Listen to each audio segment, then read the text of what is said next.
Students, आज हम hydrogen वाले लेसन में हाइड्राइड के बारे में पढ़ेंगे।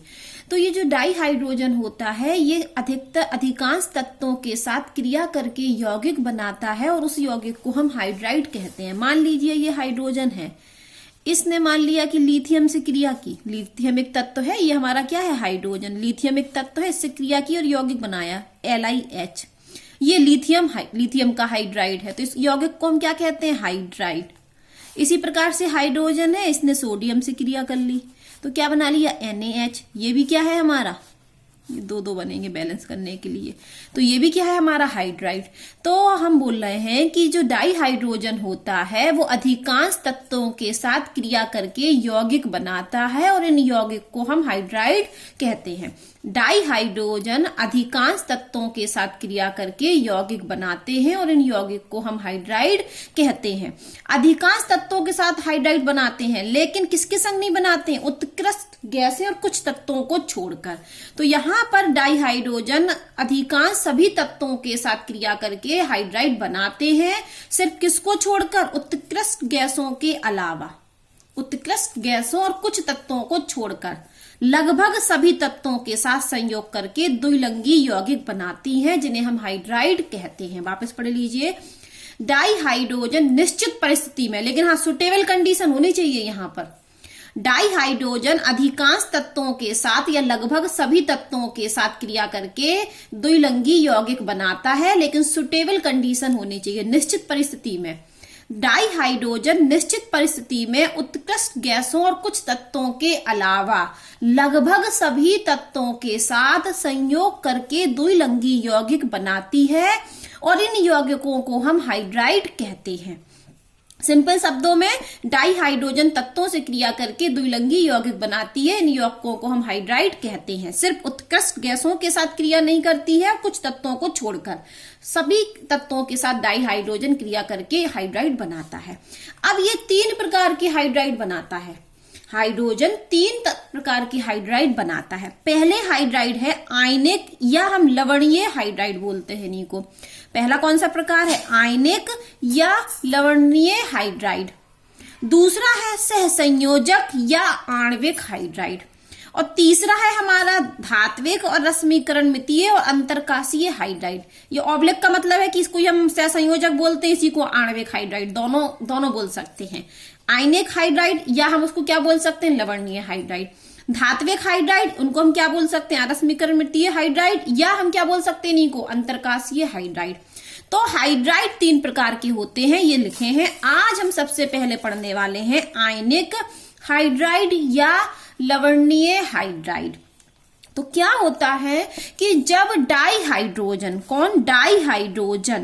S ब्लॉक के तत्वों के साथ क्रिया करे, देखो हमने कहा उत्कृष्ट गैस और कुछ लवणों को छोड़कर सभी तत्वों के साथ डाई हाइड्रोजन क्रिया करके हाइड्राइड बनाता है। तो कौन से तत्व लिए हमने, जब हमने S ब्लॉक के तत्व लिए, तो डाई हाइड्रोजन जब S ब्लॉक के तत्वों के साथ क्रिया करके हाइड्राइड बनाता है तो हम उन हाइड्राइड को आयनिक हाइड्राइड या लवणीय हाइड्राइड कहते हैं। किस तत्वों के संग क्रिया करे डाई हाइड्रोजन, S ब्लॉक के तत्वों के साथ क्रिया करके हाइड्राइड बनाए, तो इन हाइड्राइड को हम आयनिक हाइड्राइड कहते हैं। S ब्लॉक के तत्व होने चाहिए। और आप जानते हो कि S ब्लॉक में क्या होते हैं, 2 वर्ग होते हैं ना, ग्रुप। एक ग्रुप फर्स्ट और दूसरा ग्रुप सेकंड। पहले ग्रुप में क्या होती है हमारी क्षारीय धातु, पहले ग्रुप में क्या होती है क्षारीय धातु, और सेकंड ग्रुप में क्या होती हैं, क्षारीय मृदा धातु। ये आप जानते होंगे कि S ब्लॉक में 2 वर्ग होते हैं, पहला और दूसरा। तो पहले वर्ग में तो क्षारीय धातु आती है और दूसरे वर्ग में क्षारीय मृदा धातु आती है। तो आयनिक हाइड्राइड कब बनेगा, जब डाई हाइड्रोजन या तो क्षारीय धातु से क्रिया करे या क्षारीय मृदा धातु से क्रिया करे, क्योंकि हम बोल रहे हैं कि S ब्लॉक के तत्वों के साथ जब डाई हाइड्रोजन क्रिया करता है तो आयनिक हाइड्राइड बनते हैं। तो S ब्लॉक के तत्व कौन से होते हैं, क्षारीय धातु या क्षारीय मृदा धातु। तो जब हाइड्रोजन क्षारीय धातु से क्रिया करेगा तो बनाएगा MH प्रकार की हाइड्राइड। किस प्रकार की हाइड्राइड बनाएगा, MH। और M क्या है, हमारी धातु है। कौन सी धातु है, क्षारीय धातु। और जब डाई हाइड्रोजन क्षारीय मृदा धातु से क्रिया करेगा तो MH2 प्रकार के हाइड्राइड बनाएगा। यहाँ M कौन सी धातु है? क्षारीय मृदा धातु। तो डाई हाइड्रोजन जब क्षारीय धातु से क्रिया करेगा तो MH प्रकार के हाइड्राइड बनाएगा, और जब हाइड्रोजन क्षारीय मृदा धातु के साथ हाइड्राइड बनाएगा तो MH2 प्रकार की हाइड्राइड बनाएगा। क्यों? क्योंकि क्षारीय धातु की संयोजकता कितनी होती है? 1, और क्षारीय मृदा धातु की कितनी होती है? 2। तो संयोजकता जब हम रासायनिक सूत्र बनाते हैं तो कैंची गुणा होता है ना, तो यहाँ MH प्रकार का बनेगा, यहाँ MH2 प्रकार की हाइड्राइड बनेंगे। ये हमने लिख भी दिया। MH प्रकार के कब बनेंगे? जब M क्या हो? धातु हो। कौन सी धातु? क्षारीय धातु। MH2 प्रकार के कब? जब M क्या हो? क्षारीय मृदा धातु। अब आप बात सुनिए कि आयनिक हाइड्राइड में, जैसे मान लो हम यहाँ कुछ एग्जाम्पल लिख देते हैं। ये ले लिया हमने, लिथियम क्या है? क्षारीय धातु। तो किस प्रकार का बनेगा? M की जगह लिथियम लिख दिया, हाइड्रोजन की हाइड्रोजन ऐसी NaH ऐसे KH। ठीक है, अब यहाँ आ जाते हैं तो यहाँ पर लिखते हैं हम MgH2, ये क्षारीय मृदा धातु है Mg। CaH2 है ना, BeH2, इस प्रकार की हाइड्राइड बनेंगे। तो आप बात सुनिए, वो कह रहे हैं ये भी आयनिक हाइड्राइड है, ये भी आयनिक हाइड्राइड है, क्योंकि डाई हाइड्रोजन ने यहाँ कौन से तत्वों की संक्रिया की? S ब्लॉक के तत्वों के साथ। ये हमारे क्षारीय धातु हैं, ये क्षारीय मृदा धातु हैं। तो जब डाई हाइड्रोजन S ब्लॉक के तत्वों के साथ क्रिया करता है तो आयनिक हाइड्राइड बनते हैं। अब ये जो आयनिक हाइड्राइड हमने यहाँ बनाए, यहाँ भी बनाए और यहाँ भी बनाए, ये दोनों ही आयनिक हाइड्राइड हैं। ये क्षारीय धातु के साथ बने आयनिक हाइड्राइड हैं, ये क्षारीय मृदा धातु के साथ बने हाइड्राइड हैं, आयनिक हाइड्राइड हैं। अब आयनिक हाइड्राइड में जो हाइड्रोजन की ऑक्सीकरण संख्या होती है वो -1 होती है। आप जानते हो कि सामान्यतः हाइड्रोजन की ऑक्सीकरण अवस्था +1 होती है। कितनी होती है? +1, क्योंकि हाइड्रोजन इलेक्ट्रॉन देता है। लेकिन जब हाइड्रोजन क्षारीय धातु या क्षारीय मृदा धातु के संग आयनिक हाइड्राइड बनाता है तो हाइड्रोजन की ऑक्सीकरण अवस्था -1 होती है। वापस सुनिए, सामान्यतः हाइड्रोजन की ऑक्सीकरण अवस्था +1 होती है, लेकिन आयनिक हाइड्राइड में, किसमें? आयनिक हाइड्राइड में हाइड्रोजन की ऑक्सीकरण अवस्था -1 होती है। क्यों होती है -1? क्योंकि क्षारीय धातु में धनायन बनाएंगी। कौन बनाएगा धनायन? क्षारीय धातु और क्षारीय मृदा धातु धनायन बनाएंगे, क्योंकि ये दोनों इलेक्ट्रॉन ये देंगी इलेक्ट्रॉन। ये लिथियम प्लस बनेगा, ना कि H+। तो लिथियम इलेक्ट्रॉन देगी तो इस पर इलेक्ट्रॉन आएगा, H- बनेगा। तो H- का मतलब इसकी क्या है? हाइड्रोजन की ऑक्सीकरण अवस्था क्या होगी? -1। तो यहां पर आप एक पॉइंट लिख लेना, इंपॉर्टेंट है कि आयनिक हाइड्राइड में हाइड्रोजन की ऑक्सीकरण अवस्था -1 होती है, लेकिन सामान्यतः हाइड्रोजन की ऑक्सीकरण अवस्था +1 होती है। सिर्फ और सिर्फ -1 कब होती है हाइड्रोजन की ऑक्सीकरण अवस्था? आयनिक हाइड्राइड में, ठीक है, आयनिक हाइड्राइड में होती है -1। वैसे क्या होती है? +1। और कोई पूछे क्यों होती है तो आप लिखोगे कि धातु इलेक्ट्रॉन देती हैं, ना कि हाइड्रोजन। जब धातु इलेक्ट्रॉन देती है तो हाइड्रोजन इलेक्ट्रॉनों को लेता है, इसलिए उसकी ऑक्सीकरण अवस्था -1 होती है। यहां भी ये धातु है तो धातुओं में इलेक्ट्रॉन देने का गुण होता है, तो धातु इलेक्ट्रॉन देंगी, ना कि हाइड्रोजन। इसलिए यहां भी हाइड्रोजन की, आयनिक हाइड्राइड है ना, तो हाइड्रोजन की ऑक्सीकरण अवस्था -1 होगी। और ये जो होते हैं, ये जो आयनिक हाइड्राइड होते हैं, ये का मतलब आयनिक हाइड्राइड किस नेचर के होते हैं? रस समीकरणितीय होते हैं, स्टियोमेट्रिक होते हैं। इसका मतलब होता है कि सरल अनुपात में होते हैं। मतलब इसका है, ये रस समीकरणितीय लिखा है ना, तो इसका मतलब है कि सरल अनुपात में होते हैं। कैसे अनुपात में? सरल अनुपात में होते हैं। अब सरल अनुपात का अर्थ समझिए क्या होता है। जैसे हमने एग्जाम्पल लिया लिथियम हाइड्राइड, तो लिथियम कितना है? 1 अनुपात में। हाइड्रोजन भी कितना है? 1। तो 1 अनुपात 1 क्या है? सरल अनुपात है। हम यहां देख ले MgH2 को, तो Mg कितना? 1 है, और हाइड्रोजन कितने हैं? 2। तो 1 अनुपात 2, तो ये भी क्या है? सरल अनुपात। तो ये क्या होते हैं? आयनिक हाइड्राइड सरल अनुपात में होते हैं। इसलिए कैसे यौगिक होते हैं? रस समीकरणितीय यौगिक होते हैं। आयनिक हाइड्राइड रस समीकरणितीय यौगिक होते हैं, क्योंकि ये सरल अनुपात में होते हैं। मैंने निकाल के ही बता दिया। यहाँ लिथियम हाइड्राइड 1 अनुपात 1, सोडियम हाइड्राइड 1 अनुपात 1, पोटेशियम हाइड्राइड 1 अनुपात 1, यहाँ पर मैग्नीशियम हाइड्राइड 1 अनुपात 2, कैल्शियम हाइड्राइड 1 अनुपात 2, बेरिलियम हाइड्राइड 1 अनुपात 2। तो 1 अनुपात 2, 1 क्या है? सरल अनुपात है। और ये आयनिक हाइड्राइड रंगहीन क्रिस्टलीय होते हैं। कैसे होते हैं? रंगहीन क्रिस्टलीय होते हैं। गुण पढ़ रहे हैं हम आयनिक हाइड्राइड के, कि आयनिक हाइड्राइड में हाइड्रोजन की ऑक्सीकरण अवस्था -1 होती है, ये सरल अनुपात में होते हैं, ये रंगहीन क्रिस्टलीय होते हैं, और सबसे इंपॉर्टेंट कि यदि हम इन हाइड्राइड का विद्युत अपघटन कर दें तो ये एनोड पर हाइड्रोजन गैस मुक्त करते हैं। ये जो आयनिक हाइड्राइड हैं, यदि इन आयनिक हाइड्राइड का हम विद्युत अपघटन कर दें तो हमको हाइड्रोजन गैस मिलती है। और कहाँ मिलती है? एनोड पर। तो विद्युत अपघटन करने पर हाइड्रोजन गैस मिलती है। और कहाँ मिलती है? एनोड पर। ये अभिक्रिया, ये हमारा कोई आयनिक हाइड्राइड है, लिथियम हाइड्राइड हो सकता है या पोटेशियम, कोई सा भी आयनिक हाइड्राइड है तो MH लिख दिया मैंने। M क्या हो सकती है? कोई भी S ब्लॉक की धातु। तो जब हम आयनिक हाइड्राइड का विद्युत अपघटन करते हैं तो धातु और हाइड्रोजन गैस मिलती है। और कहाँ मिलती है हाइड्रोजन गैस? एनोड पर। एनोड पर ही मिलती है, कैथोड पर नहीं मिलती है हाइड्रोजन गैस। हाइड्रोजन गैस हमेशा एनोड पर मिलती है। अब यहां पर यह अभिक्रिया भी लिख दी, एनोड पर क्या होता है? एनोड पर होता है ऑक्सीकरण। एनोड पर क्या होता है? ऑक्सीकरण। और ऑक्सीकरण में क्या होते हैं? इलेक्ट्रॉन बाहर निकलते हैं। तो ये देखिए, ये H- आयन था और ये H2 गैस बन गई, ये एनोड पर हाइड्रोजन गैस मिल गई और 2 इलेक्ट्रॉन निकल गए। तो ये हमारा क्या हो रहा है? ऑक्सीडेशन। हम जानते हैं कि एनोड पर क्या होता है? ऑक्सीडेशन। कैथोड पर क्या होता है? अपचयन। तो आयनिक हाइड्राइड का जब हम विद्युत अपघटन करते हैं तो एनोड पर हाइड्रोजन गैस प्राप्त होती है। ये इंपॉर्टेंट पॉइंट है। अगर हम आयनिक हाइड्राइड को जल के साथ अभिक्रिया करा दें, अभी हमने आयनिक हाइड्राइड का क्या किया? अभी विद्युत अपघटन किया। लेकिन यदि हम आयनिक हाइड्राइड की अभिक्रिया जल से करा दें तो विस्फोटक अभिक्रिया होती है और हाइड्रोजन गैस मिलती है। देखो, जब हम आयनिक हाइड्राइड का विद्युत अपघटन करें तब भी हाइड्रोजन गैस प्राप्त होती है, और जब आयनिक हाइड्राइड की अभिक्रिया हम जल से करा दें तब भी हमें हाइड्रोजन गैस प्राप्त होती है। तो देखिए, लिख लीजिए, लवणीय या आयनिक हाइड्राइड की जल के साथ विस्फोटीय से अभिक्रिया करके हाइड्रोजन गैस देता है। हाइड्रोजन गैस तो देता है लेकिन विस्फोटक रूप से देता है। तो ये ले लिया हमने कोई आयनिक हाइड्राइड, किससे अभिक्रिया करा दी? जल से। तो ये सोडियम हाइड्रोक्साइड बन गया और ये हाइड्रोजन गैस प्राप्त हो गई हमको। तो आज हमने पढ़ रहे थे हाइड्राइड, और हाइड्राइड होते हैं 3 प्रकार के, आयनिक हाइड्राइड, सहसंयोजी हाइड्राइड, धात्विक हाइड्राइड।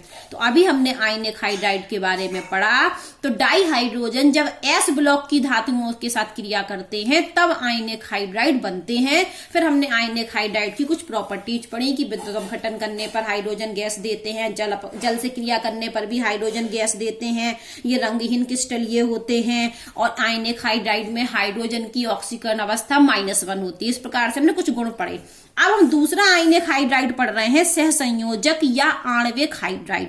तो आयनिक हाइड्राइड कब बनते थे? S ब्लॉक के तत्वों के साथ क्रिया करता था डाई हाइड्रोजन जब। लेकिन सहसंयोजक और आणविक हाइड्राइड में क्या होता है कि डाई हाइड्रोजन P ब्लॉक के तत्वों के संग क्रिया करता है। देखिए, वहां S ब्लॉक के संग करता था, जब S ब्लॉक के तत्वों के संग डाई हाइड्रोजन क्रिया करता था तो आयनिक हाइड्राइड बनते थे। अब सहसंयोजक हाइड्राइड कब बनते हैं? जब डाई हाइड्रोजन P ब्लॉक के तत्वों के साथ क्रिया करता है। तो क्या बनाता है? सहसंयोजक या आणविक हाइड्राइड। तो P ब्लॉक के तत्व के संग डाई हाइड्रोजन क्रिया करेगा तो हाइड्राइड बनेंगे, और उन हाइड्राइड को हम कहते हैं सहसंयोजक या आणविक हाइड्राइड। अब देखिए, आयनिक हाइड्राइड को हम पुनः 3 वर्गों में विभाजित कर सकते हैं। सहसंयोजक या आणविक हाइड्राइड कैसे बनते हैं? P ब्लॉक के तत्वों के साथ डाई हाइड्रोजन जब क्रिया करता है। लेकिन हम इनको पुनः 3 वर्गों में विभाजित कर सकते हैं। किस आधार पर? लुईस संरचना के आधार पर, इलेक्ट्रॉनों की संख्या के आधार पर, और आबंधों की संख्या के आधार पर। लुईस संरचना, इलेक्ट्रॉनों की संख्या, आबंधों की संख्या के आधार पर हम सहसंयोजक हाइड्राइड को पुनः 3 वर्गों में विभाजित कर सकते हैं, 3 वर्गों में वर्गीकृत कर सकते हैं। पहला है इलेक्ट्रॉन न्यून हाइड्राइड, इलेक्ट्रॉन डिफिशियंट हाइड्राइड। दूसरा है इलेक्ट्रॉन परिशुद्ध हाइड्राइड, इलेक्ट्रॉन प्रिसाइज हाइड्राइड। तीसरा है इलेक्ट्रॉन संबद्ध, इलेक्ट्रॉन रिच हाइड्राइड। डिफिशियंट का अर्थ क्या होता? कम।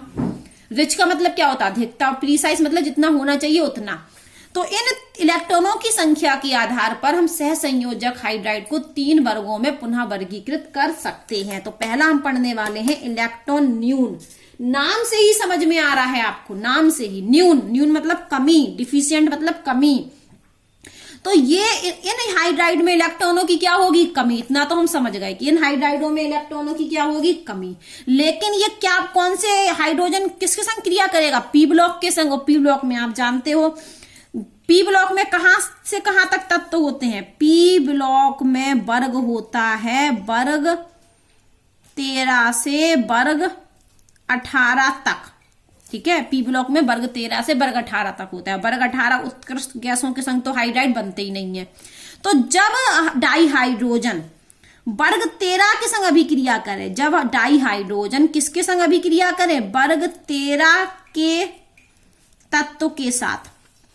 जब डाई हाइड्रोजन वर्ग 13 के तत्वों के साथ अभिक्रिया करके हाइड्राइड बनाता है, तो इन हाइड्राइड को हम इलेक्ट्रॉन न्यून हाइड्राइड कहते हैं। क्या समझ में आया कि इलेक्ट्रॉन न्यून हाइड्राइड कब बनते हैं? जब वर्ग 13 के तत्वों के संग डाई हाइड्रोजन की क्रिया होती है निश्चित परिस्थिति में। तो यहां पर वर्ग 13 के तत्व जैसे बोरोन है, एल्युमिनियम है, एक्सेट्रा।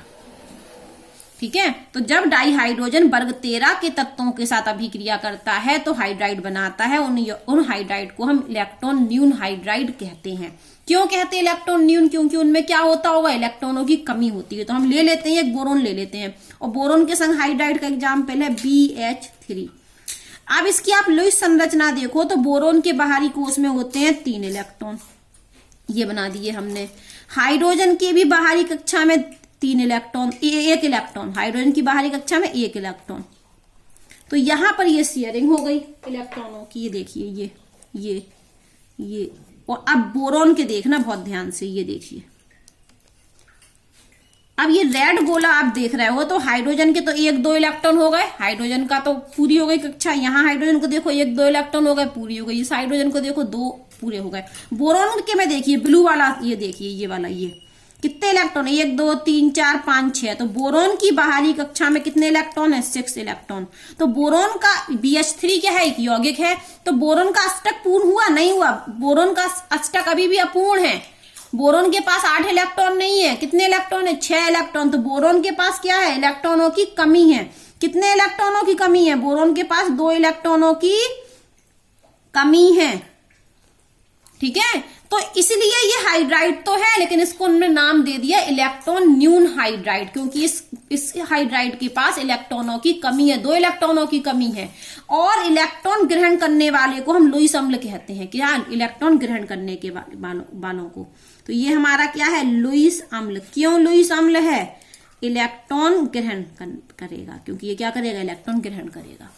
तो इलेक्ट्रॉन न्यून हाइड्राइड कब बनते हैं? जब डाई हाइड्रोजन वर्ग 13 के तत्वों के संग क्रिया करता है। तो हमने वर्ग 13 का एक बोरोन ले लिया और बोरोन का हाइड्राइड देखा, तो हमने लुईस संरचना बनाई, तो हमने पाया कि बोरोन की पास 6 इलेक्ट्रॉन हो रहे हैं, मतलब 2 इलेक्ट्रॉनों की कमी है। इसलिए इन हाइड्राइडों को नाम दे दिया इलेक्ट्रॉन न्यून हाइड्राइड। और बोरोन का जो हाइड्राइड है, इसके पास इलेक्ट्रॉनों की कमी है, तो ये इलेक्ट्रॉनों को क्या करेगा? ग्रहण करेगा। इसलिए लुईस अम्ल, ये आप जानते हो ना, लिख लेना। इलेक्ट्रॉन ग्रहण करने वाला अणु क्या कहलाता है? लुईस अम्ल। अलग से लिख देते हैं, इलेक्ट्रॉन ग्रहण, इलेक्ट्रॉन को ग्रहण करने वाला अणु क्या कहलाता है? लुईस अम्ल। और इलेक्ट्रॉन को देने वाला अणु क्या कहलाता है? लुईस क्षार। ठीक है, इलेक्ट्रॉन को ग्रहण करने वाला अणु लुईस अम्ल और इलेक्ट्रॉन को देने वाला अणु लुईस क्षार होता है। जैसे हम यहाँ पर एक एग्जाम्पल और बता देते हैं। NH3 ले लिया हमने, और ये ले लिया हमने BF3। तो BF3 का भी हमने स्ट्रक्चर बनाया था, 6 इलेक्ट्रॉन थे। N अलग से आप देखो NH3 का, तो N के पास होते हैं 5 इलेक्ट्रॉन बाहरी कक्षा में, 1 2 3। यहाँ ये हाइड्रोजन 1 इलेक्ट्रॉन, यहाँ ये हाइड्रोजन 1 इलेक्ट्रॉन, इस हाइड्रोजन के पास ये 1 इलेक्ट्रॉन। ये आप अच्छी डिटेल में पढ़ चुके हो केमिकल बॉन्डिंग में, लुईस संरचना। अब नाइट्रोजन का देखिए अष्टक, ये शेयरिंग हुई ना 3 इलेक्ट्रॉनों की, और 5 उसके पास पहले से थे, 1 2 3 4 5 उसके पास पहले से थे, और 3 हाइड्रोजन से मिल गए। तो इसका तो नाइट्रोजन का क्या है 8 इलेक्ट्रॉन, अष्टक क्या है, अष्टक पूर्ण है। तो यहां तो अष्टक पूर्ण है, इसलिए ये क्या करेगा, कोऑर्डिनेशन बॉन्ड बना लेगा, उपसहसंयोजी बंध, अपने 2 इलेक्ट्रॉन यहां शेयर कर देगा बोरोन के पास, क्योंकि बोरोन के पास क्या है 2 इलेक्ट्रॉनों की कमी है। तो ये वाला हमारा उपसहसंयोजी बंध बनेगा, जिसमें शेयरिंग तो करेगा, लेकिन शेयरिंग में इलेक्ट्रॉन कौन देगा, सिर्फ एक ही परमाणु देगा, दोनों नहीं देंगे। बोरोन ने शेयरिंग के लिए इलेक्ट्रॉन नहीं दिए, लेकिन शेयरिंग इलेक्ट्रॉन पर बोरोन और नाइट्रोजन का समान अधिकार है। तो इस प्रकार की शेयरिंग को हम उपसहसंयोजन बंध कहते हैं। जबकि सहसंयोजी बंध में क्या होता है, दोनों लोग देते हैं शेयरिंग के लिए इलेक्ट्रॉन। तो ये हो गया हमारा क्या, इलेक्ट्रॉन न्यूनी हाइड्राइड। अब हम दूसरे पढ़ने वाले हैं, इलेक्ट्रॉन परिशुद्ध। शुद्ध, परिशुद्ध मतलब जितने होना चाहिए उतने ही इलेक्ट्रॉन हो, हाइड्राइड। ठीक है, इलेक्ट्रॉन परिशुद्ध हाइड्राइड। तो ये बनाते हैं हमारे वर्ग 14 के तत्व। जब डाई हाइड्रोजन किसके संग क्रिया करे, वर्ग 14 के तत्वों के संग। ठीक है, वर्ग 14 के तत्वों के साथ हाइड्रोजन क्रिया करता है, तब इलेक्ट्रॉन परिशुद्ध हाइड्राइड बनते हैं। ठीक है, इलेक्ट्रॉन परिशुद्ध हाइड्राइड कब बनते हैं, जब ग्रुप 14 के तत्व हो। जैसे हम एक ले लेते हैं CH4 ले लिया हमने एग्जाम्पल के लिए, तो हम इसका स्ट्रक्चर बनाते हैं। ये हमारा कार्बन, कार्बन की बाहरी कोश में कितने इलेक्ट्रॉन, 4, 1 2 3 4। हाइड्रोजन के पास 1 होता है, तो ये हाइड्रोजन, इसके एक एक जल्दी से हमने इलेक्ट्रॉन बना लिए। जब शेयरिंग होगी तो ये वाली शेयरिंग, ये हाइड्रोजन के अष्टक पूरा। अब ये देखो 4 पहले से कार्बन के पास थे, और ये 4 हाइड्रोजन से 4 और मिल गए, तो इसका क्या हो गया, कार्बन का कितने इलेक्ट्रॉन हो गए, 8। तो कार्बन के पास जितने होने चाहिए उतने इलेक्ट्रॉन हैं, तो इसलिए ये वाला हाइड्राइड क्या कहलाएगा, इलेक्ट्रॉन परिशुद्ध हाइड्राइड। अब हम तीसरा पढ़ने वाले हैं, इलेक्ट्रॉन संबद्ध, इलेक्ट्रॉन रिच का मतलब अधिकता हाइड्राइड। तो ये वाले हाइड्राइड बनते हैं वर्ग 15 के तत्वों के संग। वर्ग 15, जब डाई हाइड्रोजन किससे क्रिया करे, डाई हाइड्रोजन ग्रुप 15 के तत्वों से अभिक्रिया करे, तब बनता है इलेक्ट्रॉन रिच हाइड्राइड। कैसे होते हैं, एक एग्जाम्पल हम ले लेते हैं जल्दी से, NH3 ले लेते हैं, NH3 ले लेते हैं। तो NH3, नाइट्रोजन क्या है, ग्रुप 15 का तत्व है। इसकी स्ट्रक्चर देख लीजिए, अभी हमने